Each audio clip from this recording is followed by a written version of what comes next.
السلام عليكم ورحمة الله تعالى وبركاته. أما بعد، سيعلن الاتحاد الجزائري لكرة القدم فاف عن قائمة المنتخب الجزائري المعنية بمباراتي النيجر في الجولتين الثالثة والرابعة من تصفية كأس إفريقيا.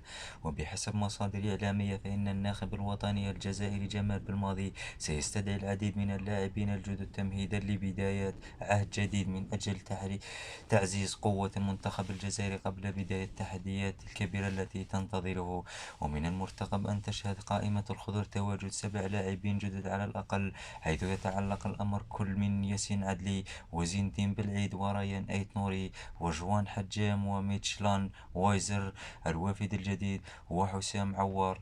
كذلك بالتوفيق إن شاء الله للمنتخب الجزائري. إن أعجبك الفيديو لا تنسى الإعجاب والاشتراك في القناة.